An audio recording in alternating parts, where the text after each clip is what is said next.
structure of the house is basically tied into day-to-day life, living. They have to interact with each other. They have to interact with the outside world, holding down jobs and things like that, and dealing with the everyday stresses of life and ups and downs of it while staying sober, while being in a structured environment in which, on top of that, you know, they're learning to see what their character defects are. And they're coming to light behind the structure in the house and writing essays and, you know, all the things that everyone has to do here.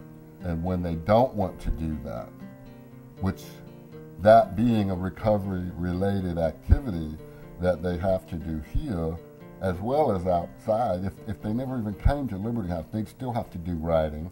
They'd still have to deal with all those things.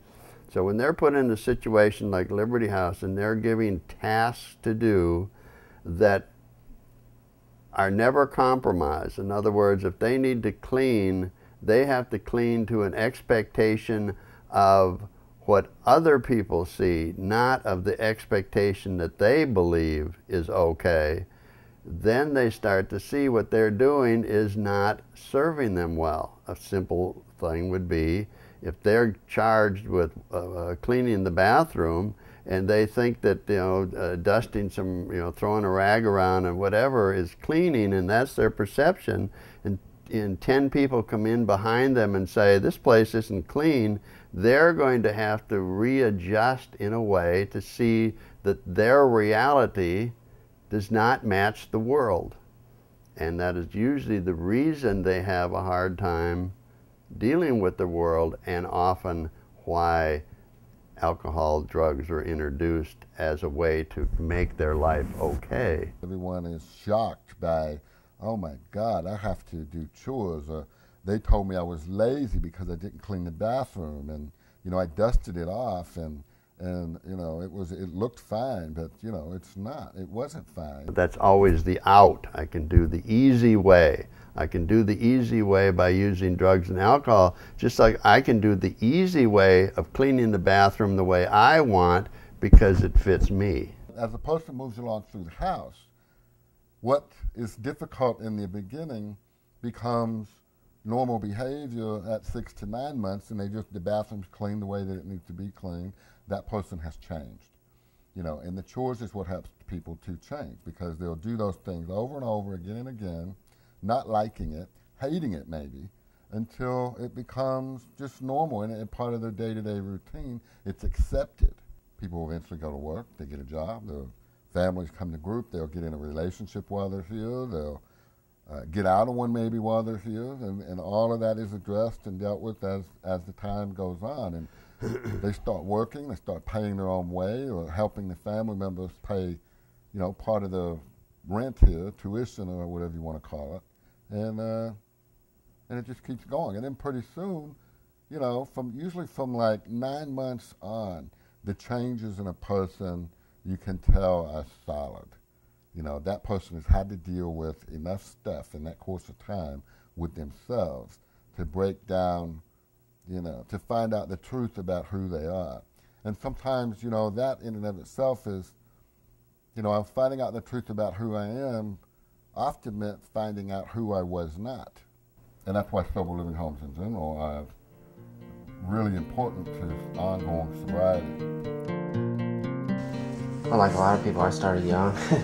I had an older brother, so he turned me on to like, smoking pot when I was 12.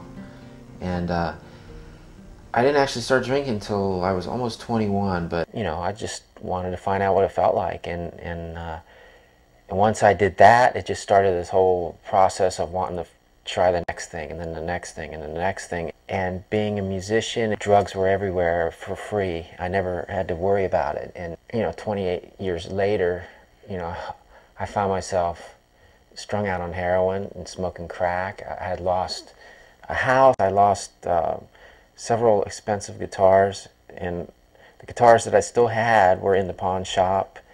And except for one. Yeah, one, because I was still playing, so I needed one guitar.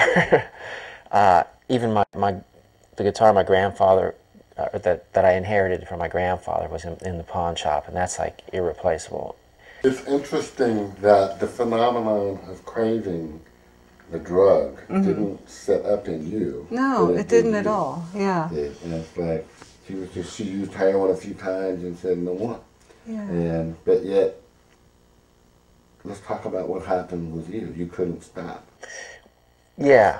What Well, happened? here's the really insane part. Was, over the years, I made the connection of, because I had a cocaine problem back in the 80s, and I would stop doing coke, I had to stop drinking. So I made that connection that if I drank, I would do coke. Then I had that long period before I met her that I had stopped, and I thought that I wasn't familiar with the program, and I didn't understand the progressiveness of the disease. So I didn't realize that the disease was still going, and so I thought I was okay after I'd take a break. Because you could start and stop and have periods of time where there was no drug abuse or drinking. Yeah, so that fed your denial about being an addict. Right, so I didn't think that I was an addict. So when we started doing the heroin, I consciously wanted to get hooked on it so I could experience being addicted to something.